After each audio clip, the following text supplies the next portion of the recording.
Marcus Reynolds stands frozen as airport security drags him away, his $3 billion acquisition contract clutched in his trembling hands.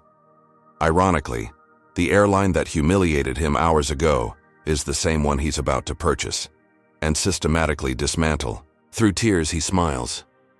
Justice begins now. Before I dive into this incredible story of justice served, tell me where you're watching from in the comments.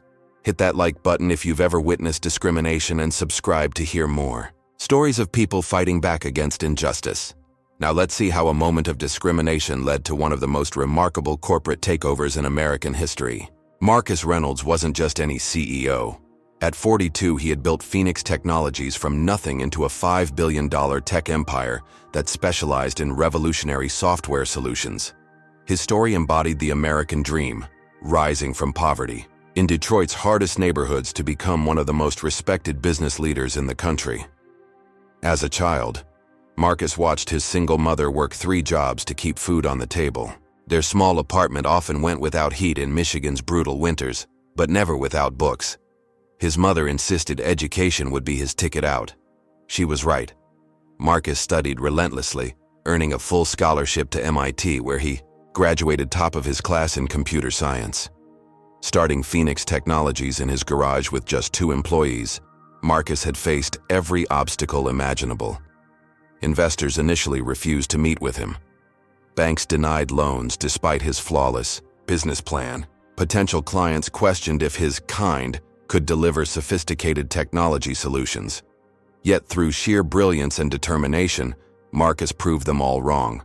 By 2025, Phoenix Technologies employed over 4,000 people and had revolutionized cybersecurity systems for Fortune 500 companies. Marcus had been featured on the cover of Businessweek as technology's Renaissance man. His personal net worth exceeded $800 million, though you'd never guess it from his humble demeanor. Known throughout the industry for his fairness and philanthropy, Marcus donated 30% of his income to education programs in underserved communities. His employees received the best benefits package in the tech industry. He mentored dozens of young entrepreneurs from minority backgrounds, but those close to Marcus knew another truth about him. He forgave, but never forgot. Every slight, every doubt, every dismissal was cataloged in his brilliant mind. On this particular Tuesday morning, Marcus prepared for the most significant business trip of his career.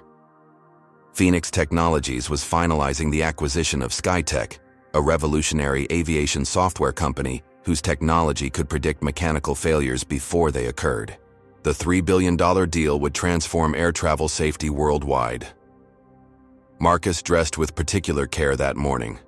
His custom Italian suit, handcrafted shoes, and platinum Patek Philippe watch weren't about vanity, they were armor.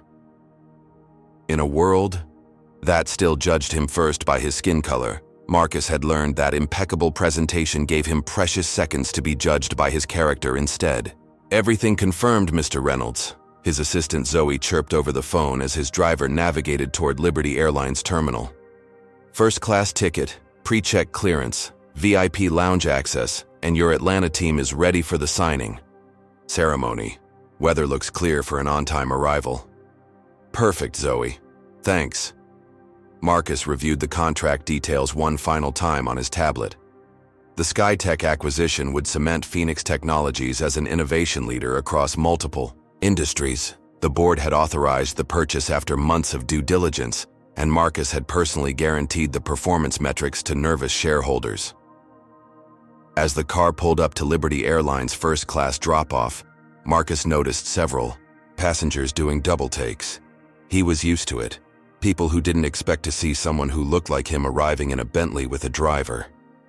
Their surprise barely registered anymore. Walking through the terminal, Marcus mentally rehearsed his presentation to the SkyTech executives. This deal wasn't just business, it was personal. Growing up, Marcus had never even been on an airplane until college. Now he was about to transform the entire aviation industry. He had built his career on a simple philosophy: excellence leaves no room for excuses. When faced with discrimination, Marcus didn't waste energy on outrage. Instead, He channeled it into becoming so exceptional that denying his worth became impossible.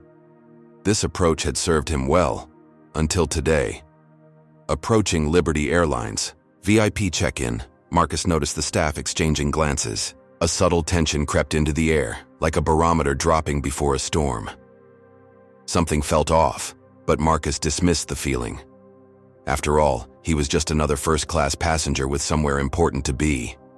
He couldn't have known that. The next 20 minutes would change everything, not just for him, but for an entire industry built on subtle discrimination masked as customer service protocols.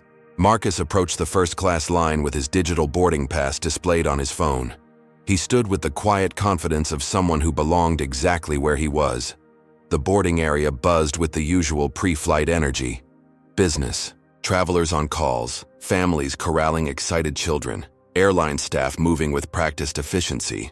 Flight attendant Heather Davidson noticed Marcus immediately. Her smile, which had been warm for the elderly white couple ahead of him, froze into something plastic and suspicious.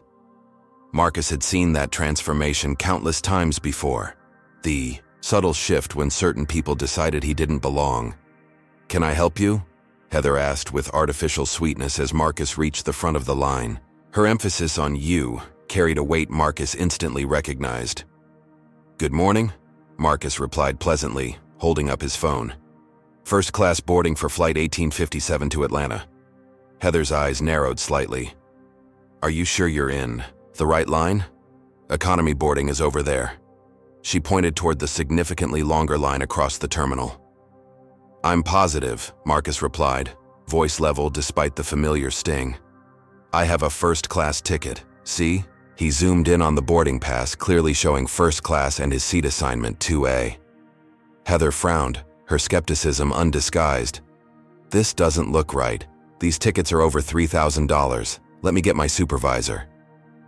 Before Marcus could respond, she picked up a phone and spoke in hushed tones, glancing at him repeatedly. Other passengers had begun to notice the delay. Some watched with barely concealed interest, while others pretended not to look. Marcus felt his heartbeat quicken, not from anxiety but from the exhausting recognition of what was unfolding. He'd experienced variations of this scene throughout his life, though he'd foolishly thought his success had finally insulated him. Bradley Williams, the gate supervisor, approached with the deliberate stride of someone accustomed to handling situations. His face wore the practiced expression of someone who believed he was being reasonable, while being anything but. "Sir, there seems to be some confusion with your boarding pass," Bradley began without introducing himself. "Could I see your ID, please?" Marcus provided his driver's license without comment. Bradley examined it with exaggerated scrutiny, looking between the identification and Marcus's face multiple times as if confirming a forgery. "Mr. Reynolds, how did you purchase this ticket?" Bradley asked, his tone suggesting something improper had occurred.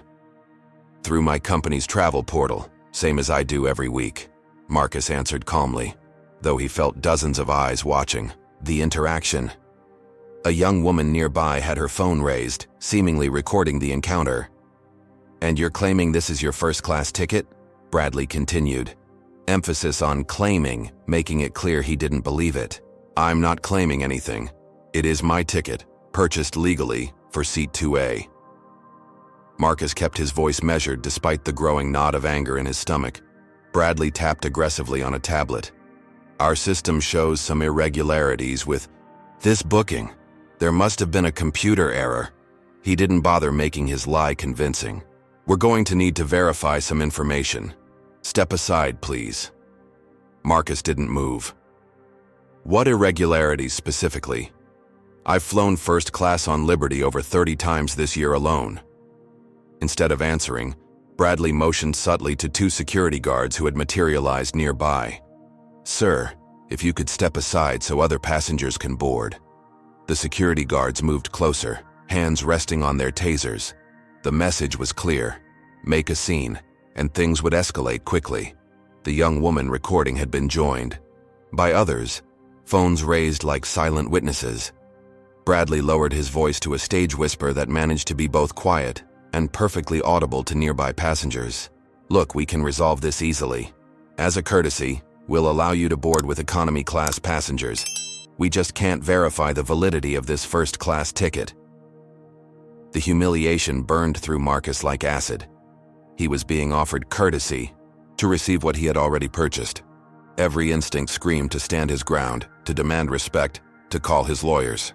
But the clock on the wall showed his Atlanta meeting was just 3 hours away. The SkyTech deal, thousands of jobs, years of work, millions in investment, hung in the balance. Marcus made the calculation that successful Black Americans had made for generations. Was this particular battle worth the potential cost? With the acquisition papers in his briefcase and investors counting on him, Marcus swallowed his pride. "Fine," he said quietly. "I'll board with economy." Bradley's smile held triumph. "Wonderful. We appreciate your understanding." The condescension dripped like poison. "Heather will escort you to the appropriate line." As Heather led him past the staring passengers, Marcus felt the accumulated weight of 1,000 similar moments, being followed in stores, questioned in hotel lobbies, stopped by security in his own office building. Each time he had risen above it. Each time he told himself success was the best revenge. But something different stirred in him now. Something colder and more resolute than the hot flash of anger he typically pushed down. As he joined the economy line, Marcus pulled out his phone and texted Zoe. "Document everything about today's Liberty Airlines flight. Get me their leadership structure, major shareholders, financial position, and history of discrimination complaints. I need it all by the time I land." Zoe's response was immediate. "On it. Are you okay?" Marcus didn't answer. When he finally boarded, walking through first class to economy, he noticed his assigned middle seat was already occupied by another passenger who had been upgraded. The flight attendant shrugged and pointed him to a cramped seat in the last row, next to the bathroom. As the plane took off, Marcus didn't review his acquisition notes as planned. Instead, he stared out the tiny window, watching Liberty Airlines' terminal grow smaller below. In that moment, a plan began forming in his methodical mind, one that would transform this humiliation into the most expensive mistake Liberty Airlines would ever make. Marcus burst through the Atlanta International Airport terminal, weaving through crowds with uncharacteristic urgency. His normally impeccable appearance was compromised. Tie slightly askew, a coffee stain on his shirt cuff from the turbulent economy flight where beverages had been carelessly handed out. Checking his watch, he grimaced. The SkyTech meeting started in 20 minutes across town, and Atlanta traffic was notoriously unpredictable. "Mr. Reynolds?" A driver held a sign, with his name. "I've been waiting at the first-class exit. Your assistant called to redirect me." "Thanks for finding me," Marcus said, following quickly. "We need to hurry." In the car, Marcus attempted to recenter himself. The $3 billion SkyTech acquisition represented years of strategic planning. Their revolutionary predictive maintenance software would transform aviation safety, potentially saving hundreds of lives annually. The Phoenix Technologies Board had taken a significant risk authorizing the purchase. Everything depended on today's meeting going flawlessly. His phone buzzed with messages from Zoe. Video of airport incident going viral on social media. 3 news outlets requesting comment. Phoenix board chairman called, concerned about optics. Marcus silenced the notifications. He couldn't afford distractions now.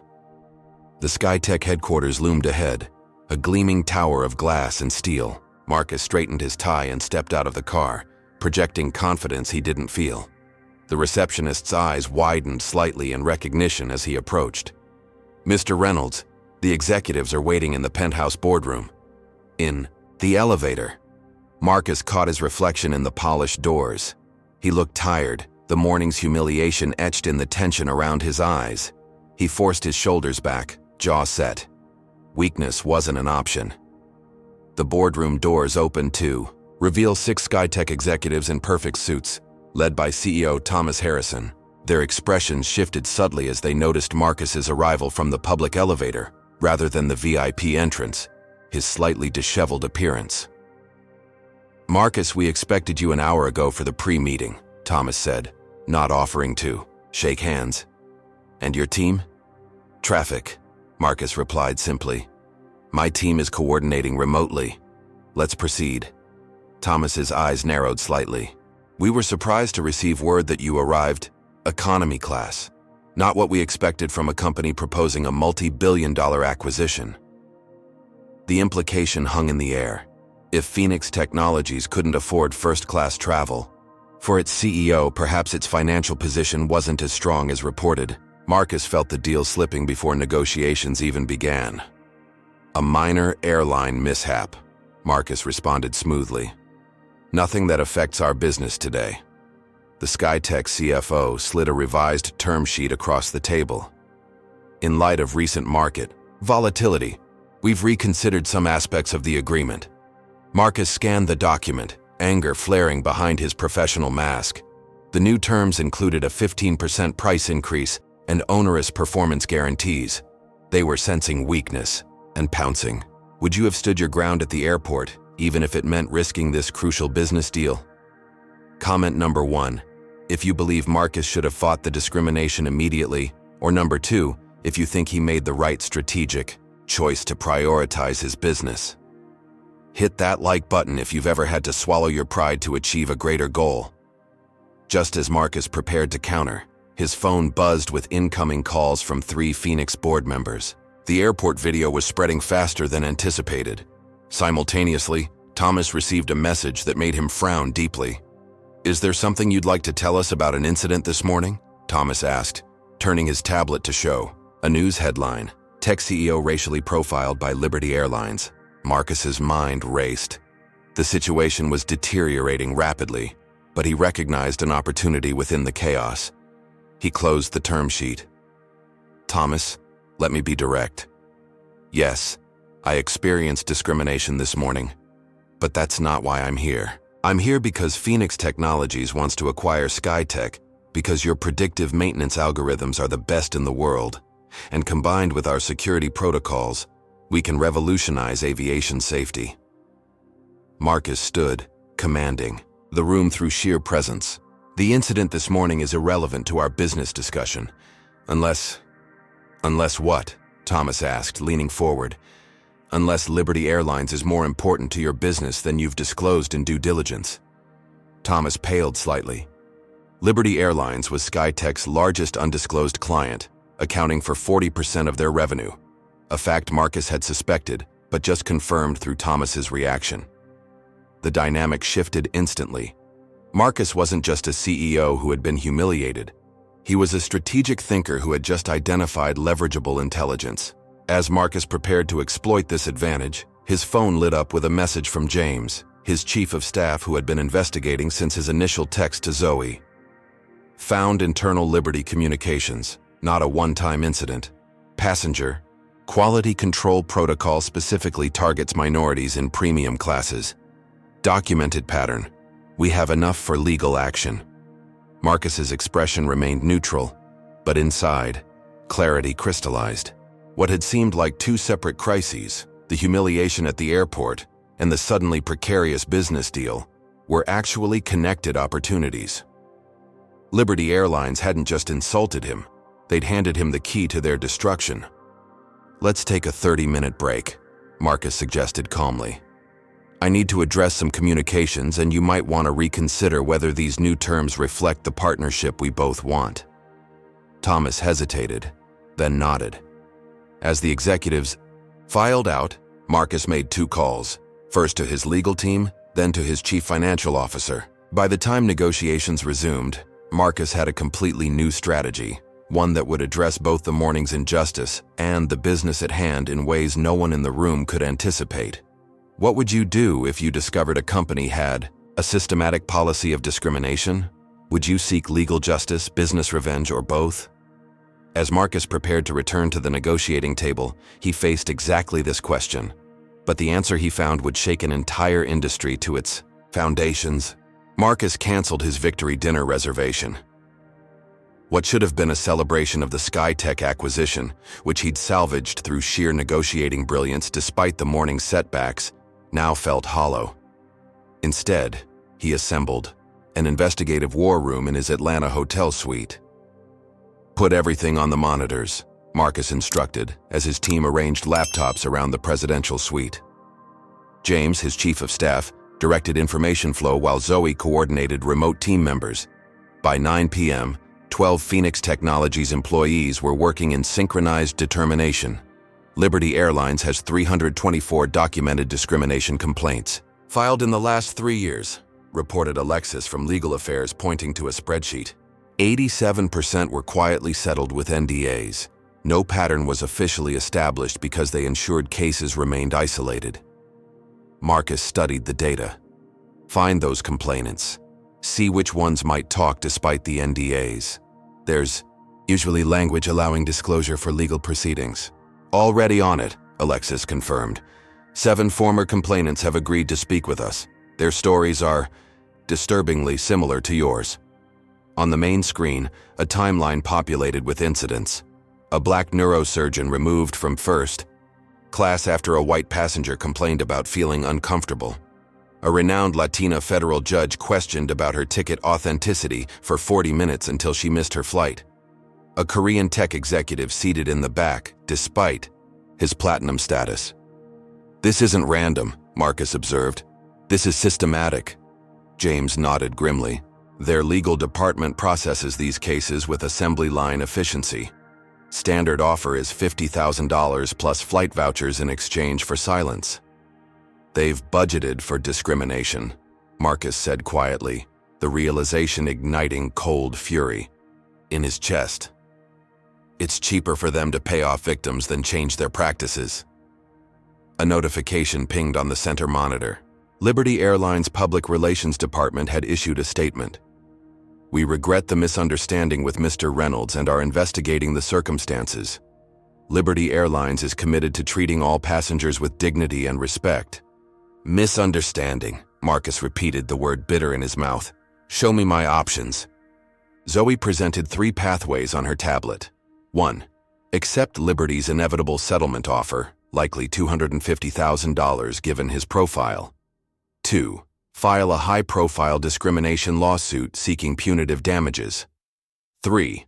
Leverage Phoenix Technologies' resources. For a more strategic response, Marcus dismissed the first option without comment.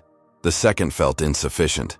Courts moved slowly, and corporations had mastered the art of legal delays until public interest waned.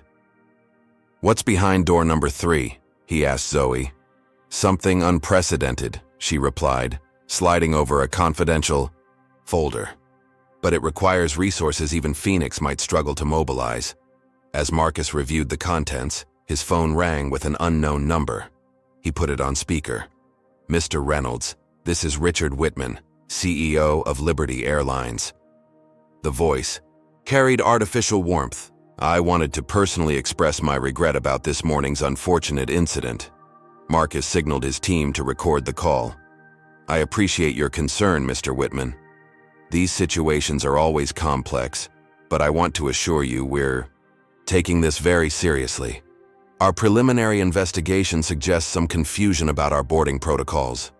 Was the confusion about my first-class ticket or about my skin color? Marcus interrupted calmly. A pause. Mr. Reynolds, I understand you're upset. We'd like to make this right.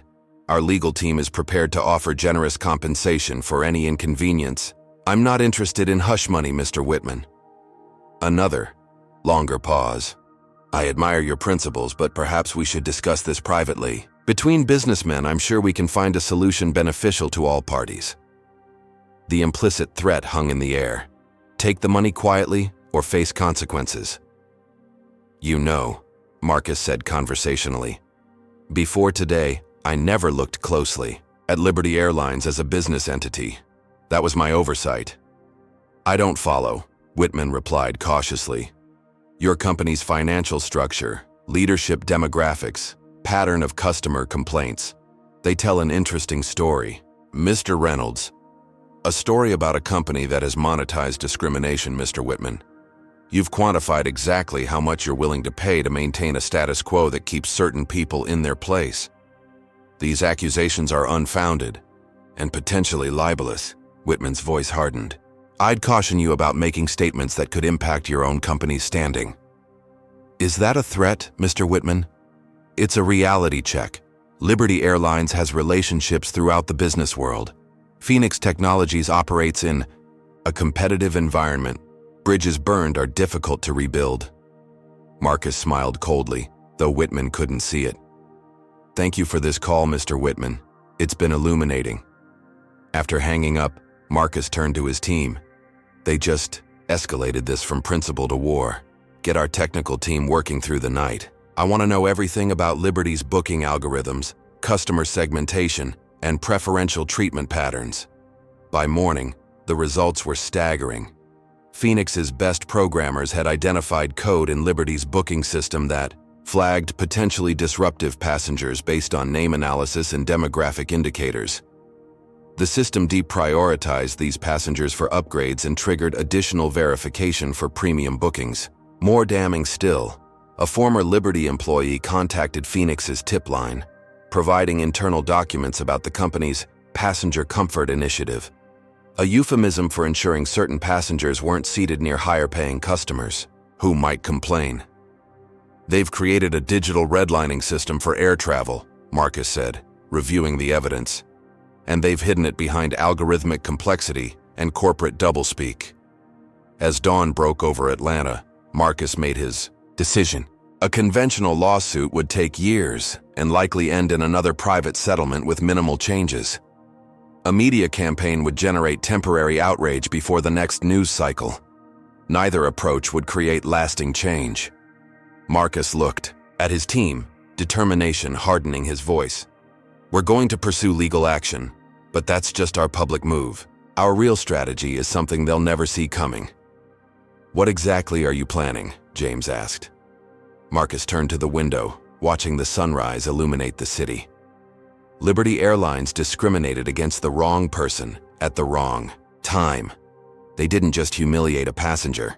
They handed their company to me on a silver platter. They just don't know it yet. As his team waited for elaboration, Marcus outlined a dual-track strategy so audacious it left even his most loyal executives momentarily speechless. Track 1 was conventional, a high-profile discrimination case designed to dominate news cycles and damage Liberty's stock price. Track 2 was revolutionary, a covert corporate takeover executed with precision while Liberty focused on defending its public reputation. By the time they realize what's happening, Marcus concluded, it will be too late. They thought they were dealing with an angry customer. They're about to discover they're dealing with their future owner.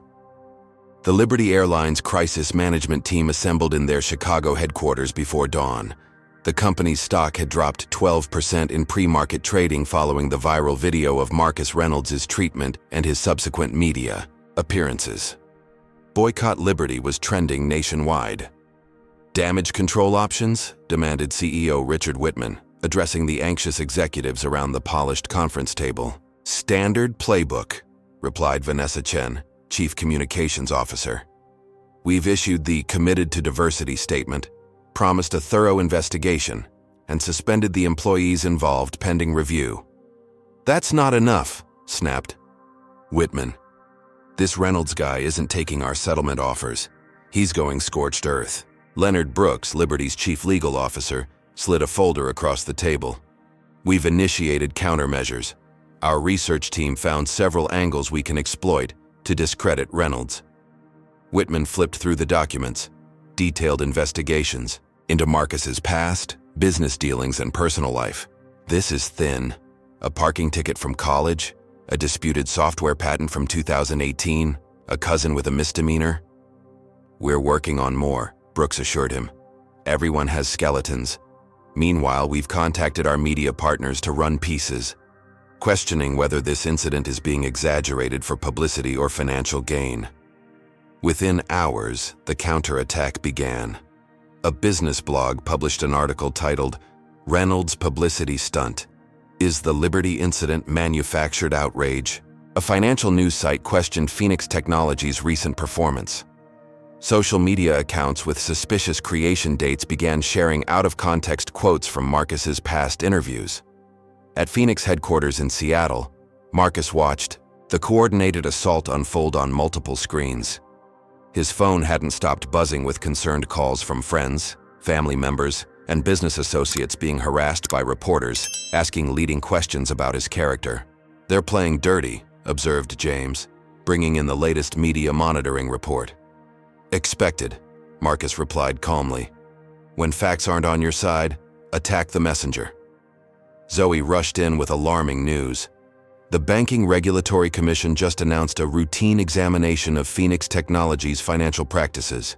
The commissioner spearheading it is Gerald Fleming. Fleming sits on Liberty's board, Marcus noted.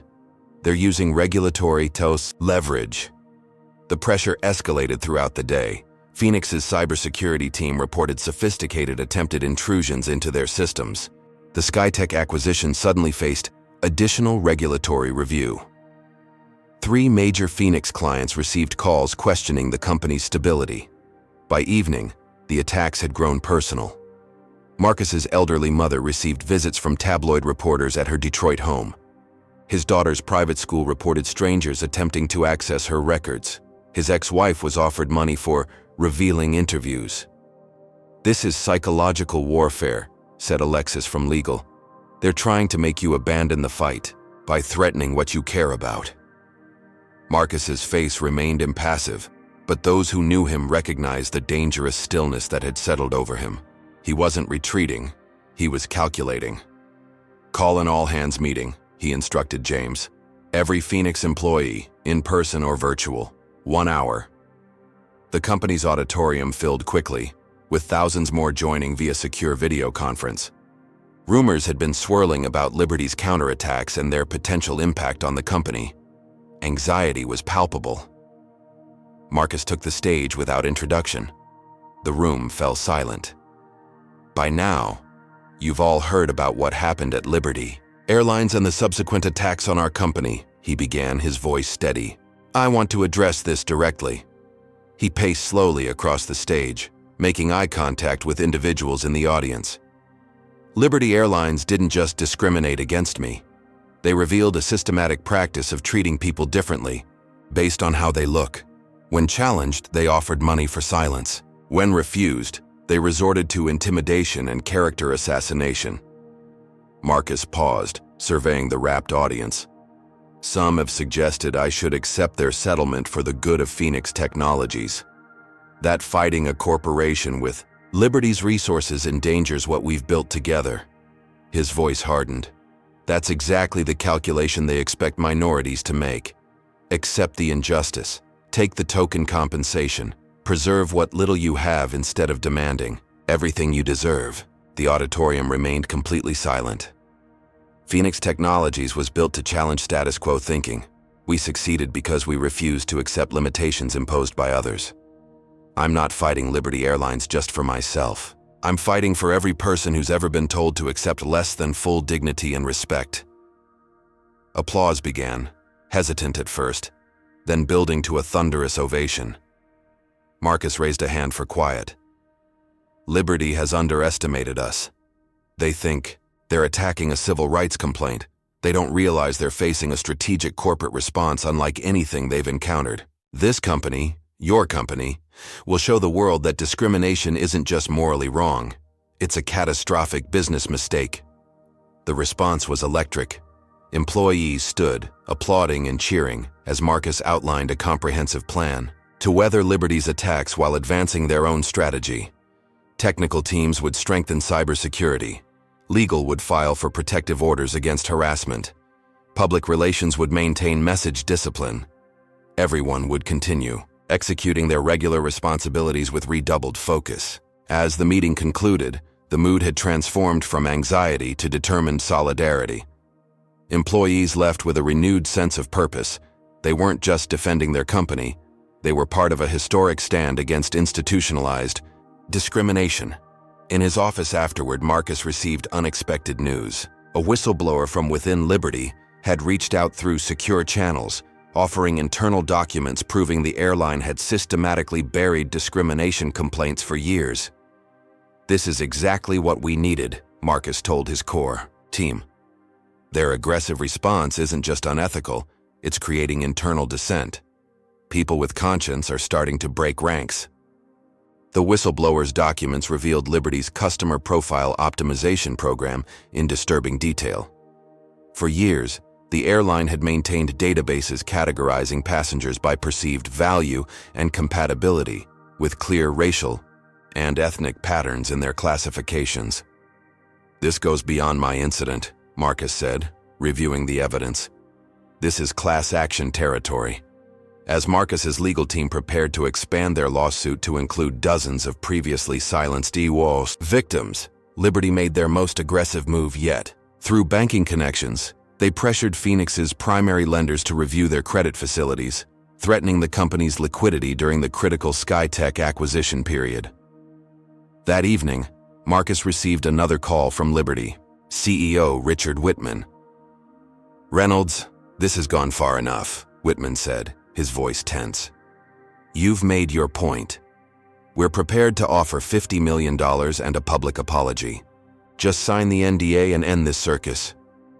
"50 million, Marcus repeated thoughtfully. "That's what you think this is worth? It's a generous offer, 10 times our highest previous settlement." "You're still thinking too small, Richard," Marcus replied.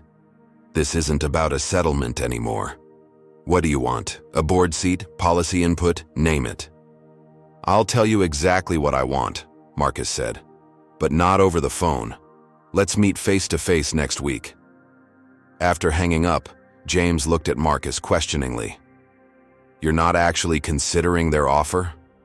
Marcus smiled, the expression reminiscent of a chess master seeing 20 moves ahead. "No, but I want them to think I am. While they're preparing for negotiations, we'll be executing the next phase."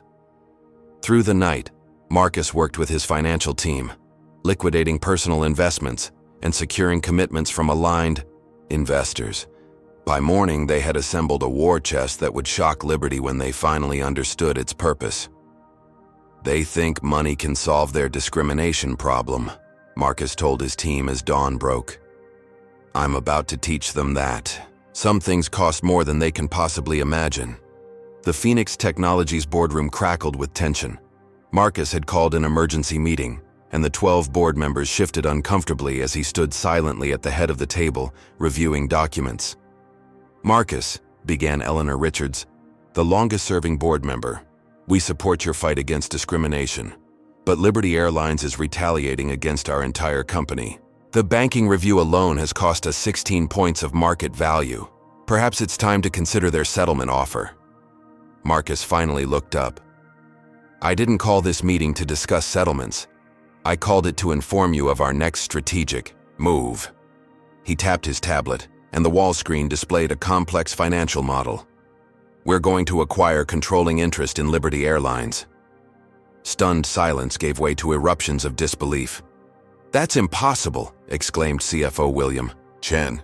"Liberty has a market cap of $8.2 billion. Even with our cash reserves and credit facilities, we couldn't purchase more than 5%. "Not as a traditional acquisition, no," Marcus agreed. "But Liberty is vulnerable in ways they don't even realize. Have you ever witnessed someone turn the tables on their oppressor in spectacular fashion? Comment number 1 if you've seen justice served in real life, or number 2 if you're still waiting to see the underdog win. And don't forget to hit that like button if you're enjoying watching Marcus outmaneuver the airline that humiliated him." Marcus walked them through his audacious plan. While Liberty focused on public relations damage control and legal intimidation, they'd missed the financial restructuring happening right under their noses. Phoenix would lead a coalition of investors in a precisely coordinated strategy to acquire sufficient voting shares to influence Liberty's board. "Their stock is already weakened from the discrimination scandal," Marcus explained. "Our legal filings next week will drive it down further. Meanwhile, I've secured commitments from 4 institutional investors who've wanted governance changes at Liberty for years."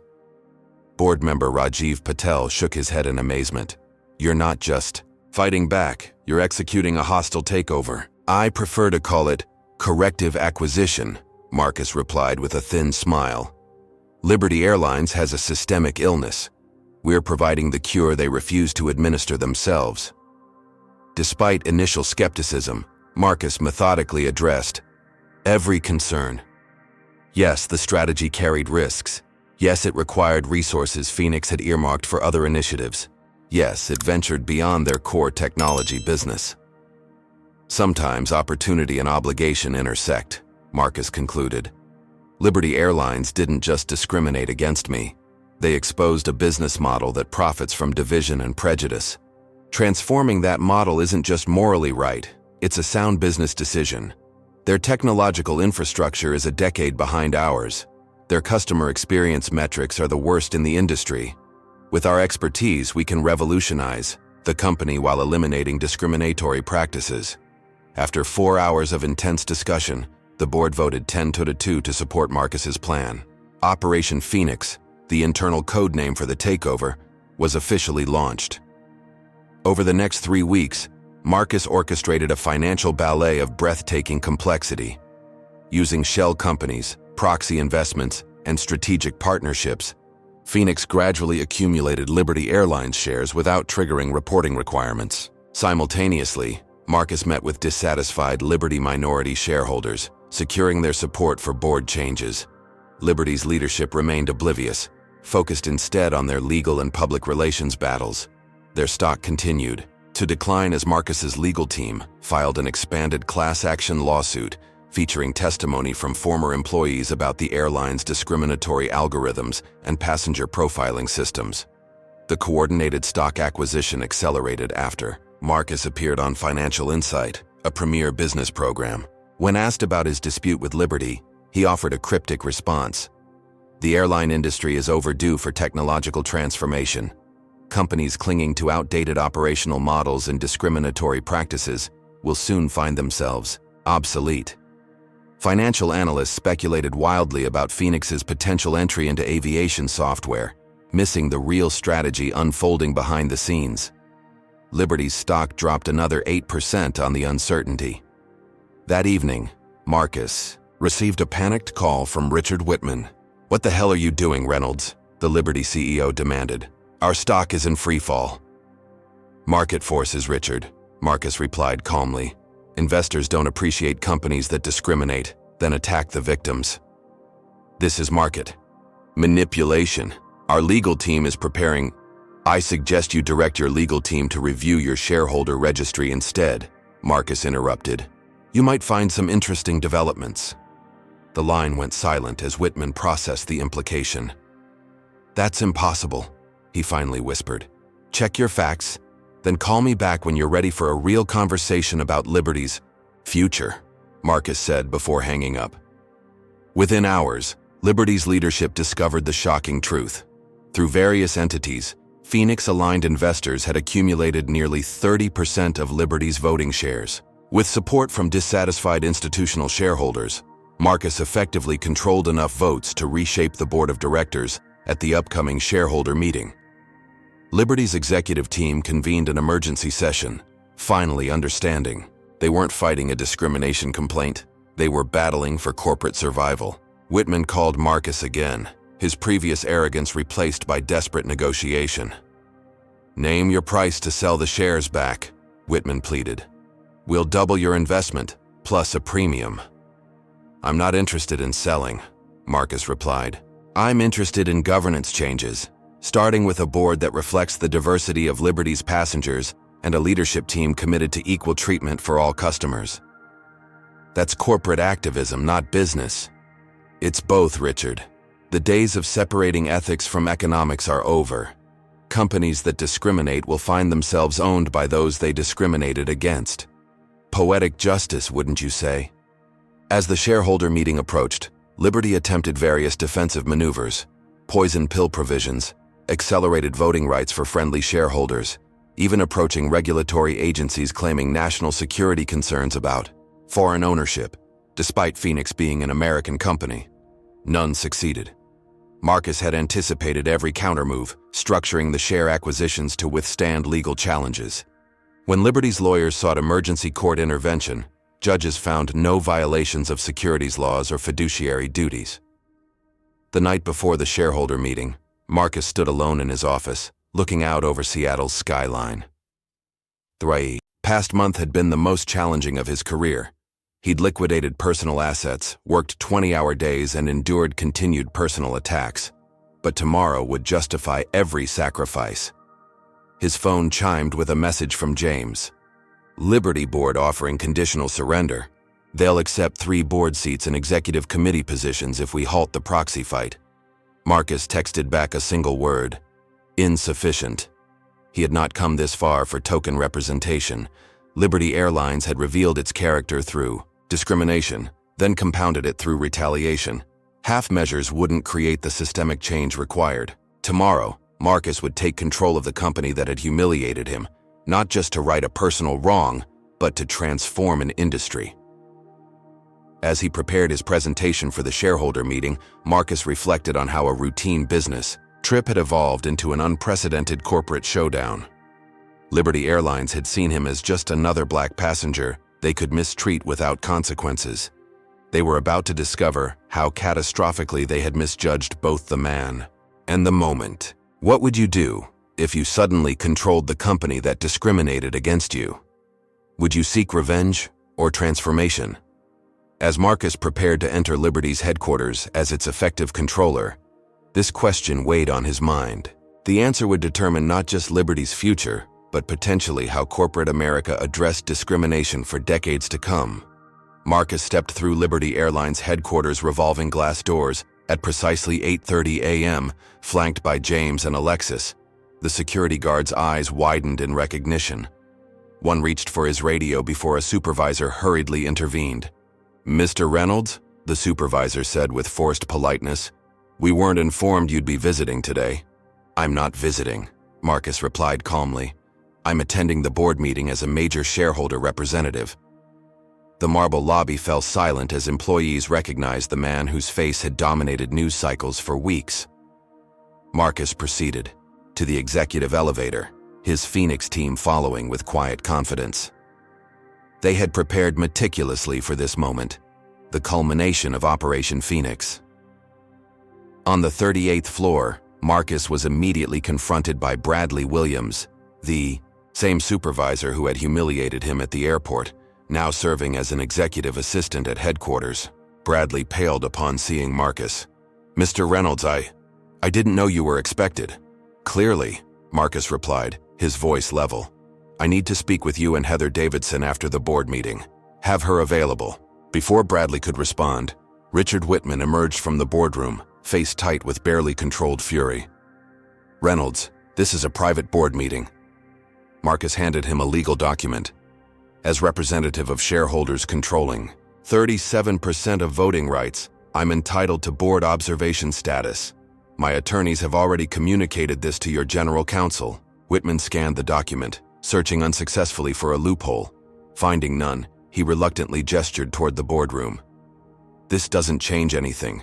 The current board still controls Liberty Airlines."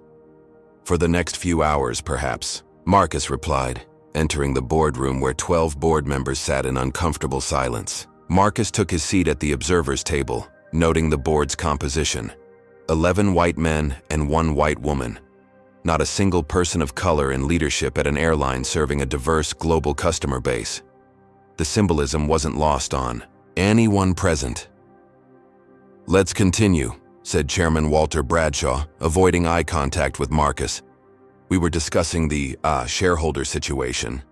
General Counsel Victoria Harding cleared her throat.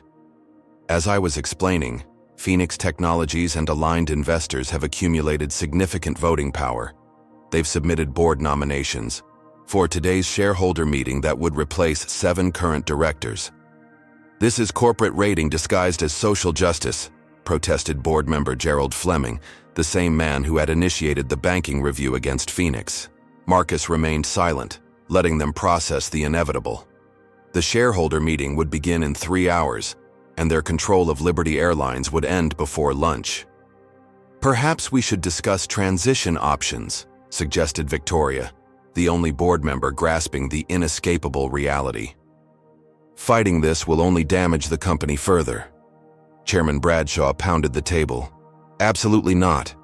We've built this airline over decades. We can't surrender to some activist investor with a grievance." "My grievance," Marcus finally spoke, his voice quiet but commanding instant attention, "is shared by thousands of your passengers who have been systematically profiled, humiliated, and discriminated against. I've simply had the resources to do something about it." He opened his laptop, projecting documentation onto the boardroom screen. Internal emails, algorithm specifications, training materials, all revealing Liberty's systematic discrimination practices. "I have evidence proving Liberty Airlines has intentionally discriminated based on perceived ethnicity for at least 7 years, Marcus continued. "This material becomes public at noon, unless a transition agreement is reached before then."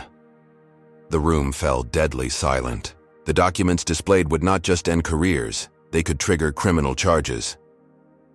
"What do you want?" Whitman finally asked, defeat evident in his voice.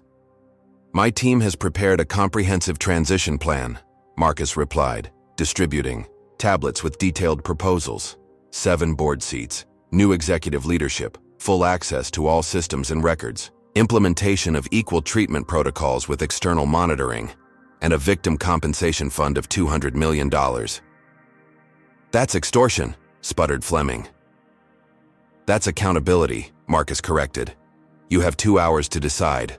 An orderly transition or public disclosure followed by shareholder removal." Marcus left them to deliberate, using the time to visit the algorithm development department where Liberty's passenger profiling systems had been created.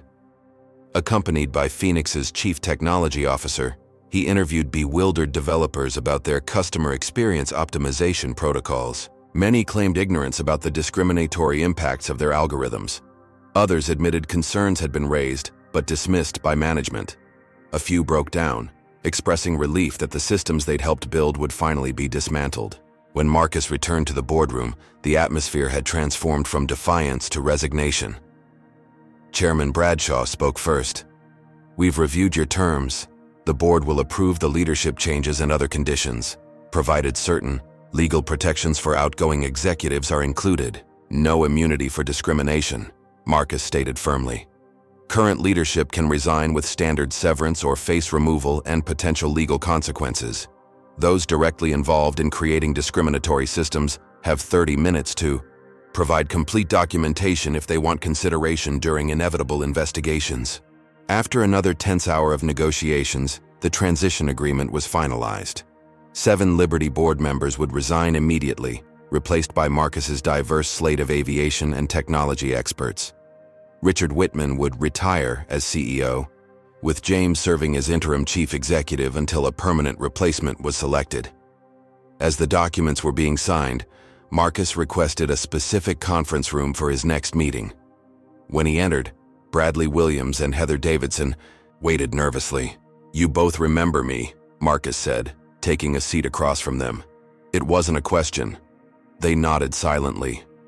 "I want to understand why," Marcus continued. "Not excuses or justifications. I want to know why you felt entitled to humiliate me and others like me." Bradley stared at the table.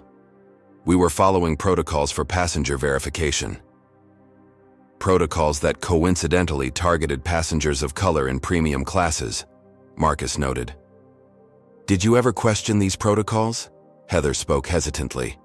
I was told it was about fraud prevention, that certain profiles were higher risk. And you never noticed these profiles consistently involved people who looked like me?" Neither answered. "Here's what happens next," Marcus said. "Every Liberty employee has a choice. Those who perpetuated discrimination can leave the company with basic severance. Those willing to acknowledge past mistakes and commit to equal treatment can remain through a probationary period and retraining." Bradley looked up. "You're offering us a chance to stay?" "I'm offering a choice," Marcus clarified. "The airline I'm building will have zero tolerance for discrimination, but will value growth and accountability. You can be part of that transformation or not. Your decision." As Marcus left the room, he passed the employee cafeteria where dozens of Liberty workers watched live streams of the unfolding corporate drama. Their expressions ranged from shock to fear to, from some, visible relief that long-ignored problems would finally be addressed. By 2 p.m., Marcus stood before Liberty's assembled executive staff, now technically their leader. The room buzzed with tension and uncertainty. "Today marks a new beginning for this company," Marcus began. "Many of you are wondering about your futures.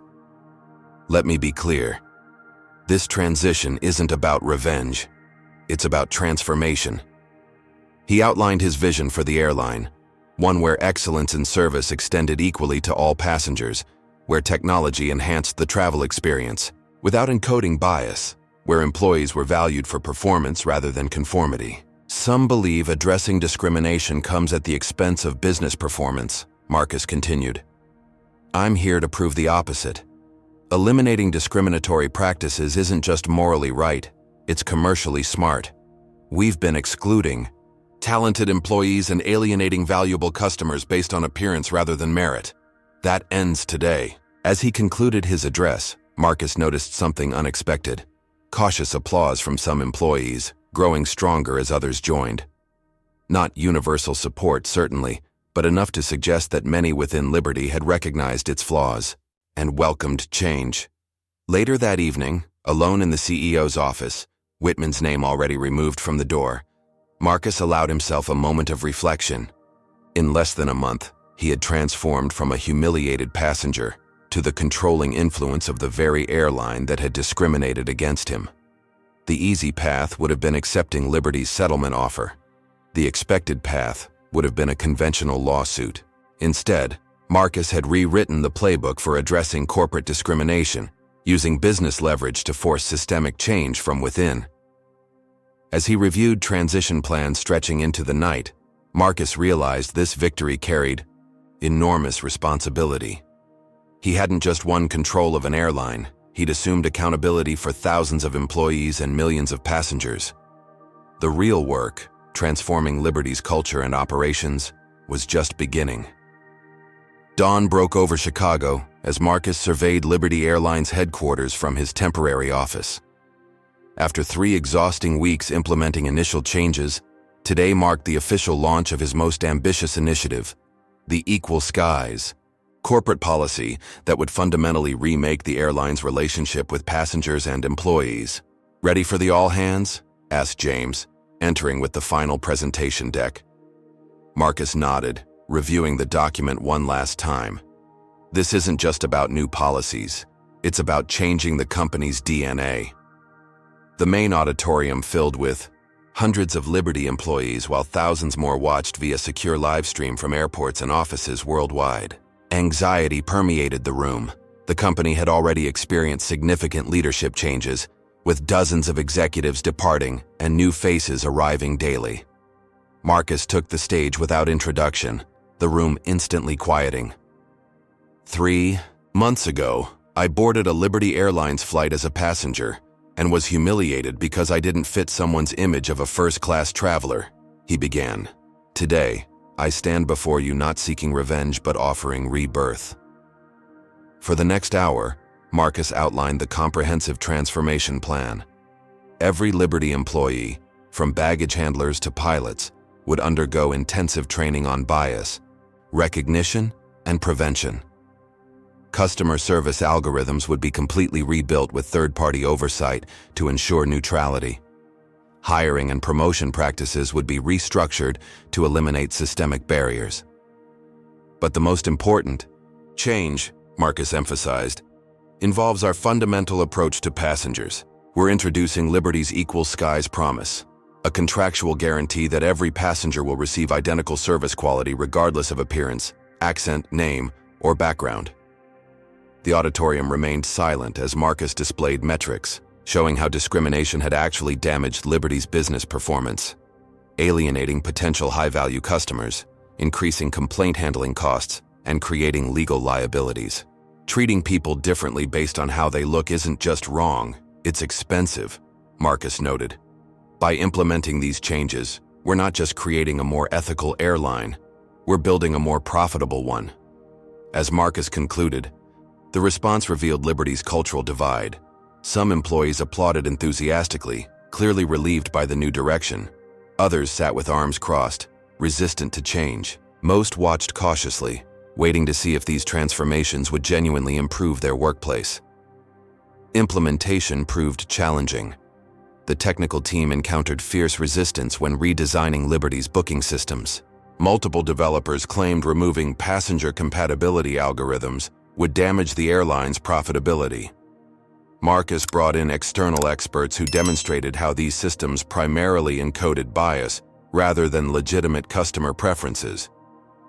Your algorithm flagged a federal judge as a service-intensive passenger because her name suggested Hispanic origin, Marcus pointed out during one contentious meeting. She flies first class monthly and has never once requested special assistance. Explain how this improves our business. The developer had no answer. Resistance came from unexpected quarters. Flight attendants worried that standardized service as Warsaw protocols would eliminate their discretion in passenger interactions. Gate agents protested additional verification steps, ensuring all travelers received equal boarding experiences. Middle managers complained about documentation requirements designed to prevent discriminatory decisions. Through it all, Marcus maintained unwavering resolve. Those unwilling to adapt were offered separation packages. Those committed to change received support and training. Gradually, the culture began shifting, not through force, but through demonstrating. That equitable treatment created better outcomes for everyone. 4 months into the transformation, Liberty faced its first major test when Bradley Williams, now working in customer experience after accepting retraining, encountered a situation echoing Marcus's original humiliation. An elderly black woman, with a first-class ticket, was receiving skeptical treatment from a newer agent. Bradley intervened immediately, ensuring the passenger received appropriate service while taking the agent aside for immediate correction.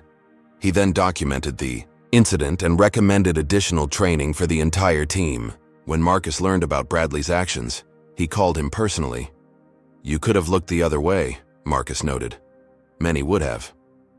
"I understand now what I didn't before," Bradley replied. "Once you see the pattern, you can't unsee it."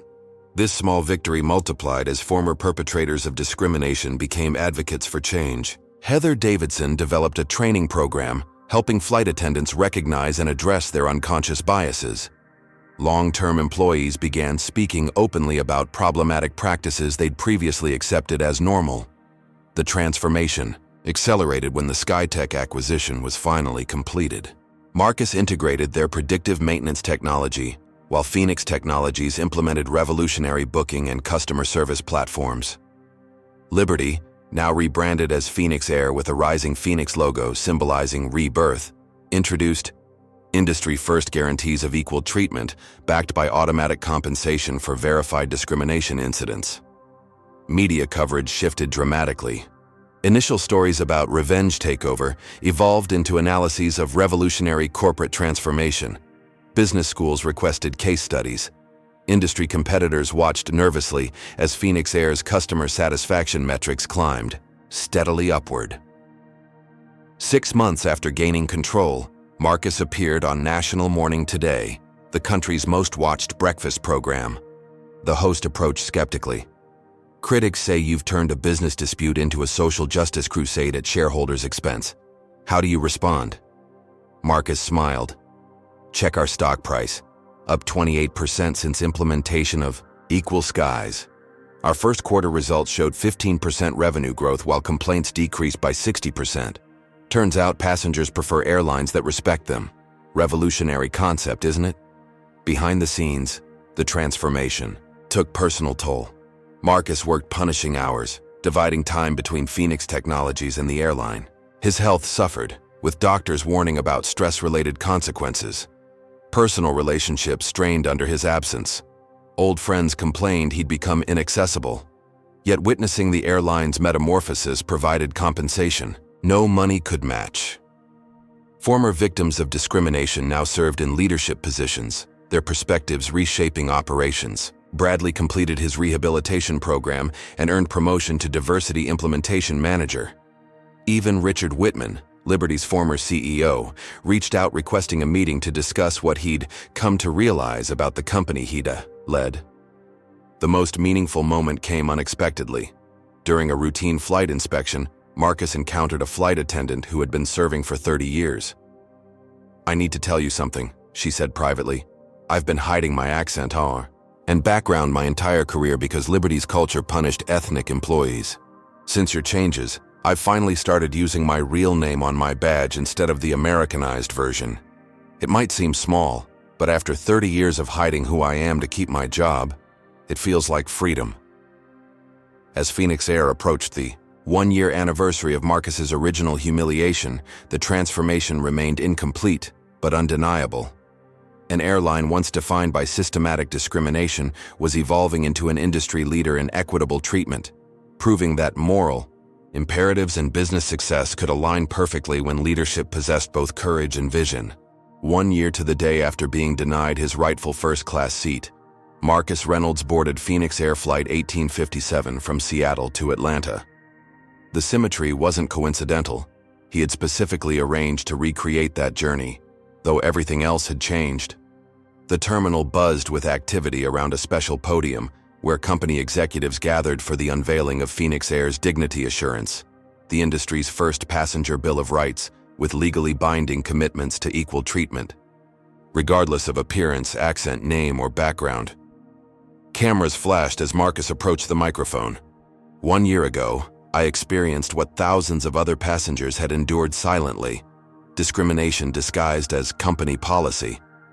Today, we're not just acknowledging that history, we're ensuring it never repeats.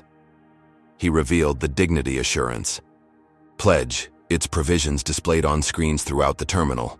1. Every passenger receives identical service standards based solely on ticket class. 2. All upgrade and accommodation decisions follow transparent documented protocols. 3. Staff receive ongoing bias recognition training with independent oversight. 4. Verified discrimination incidents trigger automatic compensation and structural takeover review. 5. Quarterly equity audits conducted by external experts with public reporting. The audience, a mix of employees, passengers, media, and aviation industry representatives, applauded as Marcus introduced key figures in Phoenix Air's transformation. Many were former victims of discrimination now serving as executives and program ambassadors. True change isn't measured by policies alone, but by who implements them, Marcus emphasized. 62% of our leadership team now comes from historically underrepresented groups, not because of quotas, but because we removed barriers that previously excluded qualified candidates. As boarding began for Flight 1857, Marcus presented the inaugural Phoenix Air Excellence in Aviation awards to employees who had championed equitable practices. Among the recipients stood Bradley Williams, once the supervisor who had humiliated Marcus, now the company's respected director of inclusive customer experience. Bradley accepted his award with visible emotion. A year ago, I was part of the problem, enforcing discriminatory policies without questioning them. Today, I'm grateful for the chance to help build an airline where every passenger receives the dignity they deserve. The ceremony concluded as Marcus boarded the flight, taking seat 2A, the same first-class assignment he had been denied a year earlier. As passengers settled around him, many recognized him, offering quiet thanks or respectful nods. Once airborne, the captain made an unusual announcement. Ladies and gentlemen, today marks a historic milestone for our company. 1 year ago, we failed our commitment to treat all passengers with respect. Today, Phoenix Air leads the industry in customer satisfaction across all demographic groups. The transformation began in this very first-class cabin, with a passenger who refused to accept discrimination as inevitable. Applause rippled through the aircraft as Marcus acknowledged the reference with a modest wave. The passenger beside him, an elderly black woman who introduced herself as Dr. Vivian Carter, leaned over. "I've flown for 50 years, she confided. For most of that time, I was randomly selected for additional screening, questioned about my tickets, and watched suspiciously by flight attendants. This past year on Phoenix Air has been the first time I've traveled without that constant anxiety. Thank you for that." Marcus was touched by her words, but the conversation was interrupted by his phone, buzzing with urgent news. The U.S. Department of Transportation had just announced new regulations requiring all airlines to implement unbiased passenger treatment protocols similar to Phoenix Air's Dignity Assurance program. "Your company's reforms are becoming the national standard," his assistant texted. Industry-wide change happening faster than anyone predicted. The achievement extended beyond aviation. Phoenix Technologies' merger with Phoenix Air had created America's largest minority-led corporation, completely restructuring two industries simultaneously. The company's market value had doubled, proving that ethical transformation and business success could powerfully align. Later that afternoon in Atlanta, Marcus entered the conference room where he had salvaged the SkyTech acquisition deal during the crisis. This time he faced a very different meeting. A congressional panel had requested his testimony about corporate responsibility in addressing systemic discrimination. Some critics claim businesses should focus solely on profit, leaving social issues to government and nonprofits, noted one skeptical representative. How do you respond? Marcus considered the question carefully. The distinction is artificial. Discriminatory practices aren't just morally wrong, they're economically inefficient. Phoenix Air's profitability increased by 38%. After implementing equal treatment protocols, we stopped excluding talented employees and valuable customers based on appearance rather than merit. That's not social activism, it's sound business. The hearing concluded with bipartisan support for incentivizing similar corporate transformations across industries. As Marcus prepared to leave, an aide informed him that Richard Whitman, Liberty's former CEO who had once threatened him, was waiting outside.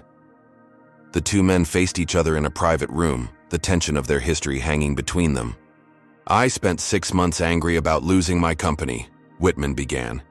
Then I watched what you've built from the ruins of Liberty Airlines. It's remarkable. It's what Liberty could have been all along, Marcus replied evenly. Whitman nodded, his expression complicated. I've been consulting with struggling regional airlines. Many face bankruptcy without technological modernization and cultural overhaul. I thought perhaps your team might consider partnerships. The irony wasn't lost on Marcus. The man who once dismissed his complaints now sought his business expertise. Have your people contact our development team, Marcus said after a thoughtful pause. Not because of our history, but because extending these changes industry-wide benefits everyone. As evening fell, Marcus found a quiet moment alone in his hotel room. On the desk lay 2 artifacts from his extraordinary year, his original denied boarding pass and today's dignity assurance. Pledge. The contrast between humiliation and transformation, between injustice and systemic change, couldn't have been more profound. His phone chimed with a message from Zoe. Phoenix Air just won Aviation Innovation of the Year for the Equal Skies program. Industry-wide adoption accelerating. Marcus smiled, reflecting on the unexpected journey. He had boarded a flight expecting routine business travel and instead found himself catalyzing a movement. What began as personal humiliation had transformed an entire industry's approach to human dignity. The final piece fell into place the following morning. As Marcus prepared to board his return flight, he noticed a familiar face at the gate. Heather Davidson, the flight attendant who had first questioned his first-class ticket a year ago. Mr. Reynolds, she said, meeting his eyes directly. I've been hoping for this opportunity. I need to apologize for my role in what happened. I've spent this year unlearning biases I didn't even recognize I had. And now? Marcus asked. I train other flight attendants to recognize and interrupt discrimination patterns, she explained. Your transformation program gave me the chance to become part of the solution. As they spoke, Marcus noticed a young black businessman watching their interaction while clutching a first-class boarding pass. The nervousness in his posture was painfully familiar, the tension of someone expecting challenge and humiliation. Marcus made a split-second decision, approaching the young man with a warm smile. First time flying first class? The man nodded cautiously. Well, you're in for an excellent experience, Marcus assured him, introducing himself without mentioning his role in the company. Phoenix Air takes pride in making sure every passenger receives exceptional service. Relief visibly washed over the young man's face as Heather approached, professionally scanning his boarding pass without question or suspicion before welcoming him aboard. Watching this simple, dignified interaction, remarkable only in how unremarkable it should have been, Marcus felt a profound sense of completion. The transformation was taking root, extending beyond policies into genuine cultural change. As his return flight soared over America, Marcus gazed out at the vast landscape below. His response to discrimination hadn't just changed an airline or advanced his business interests. It had established a new standard for corporate accountability, proving that the most effective answer to systemic injustice wasn't just protest or litigation, but fundamental transformation of the institutions perpetuating it. The Phoenix Air story had become a case study in leadership programs nationwide. What began with a denied seat had culminated in reimagined justice, not through destruction, but through visionary reconstruction that benefited everyone. This remarkable story teaches us that true justice often requires strategic thinking beyond conventional responses to discrimination.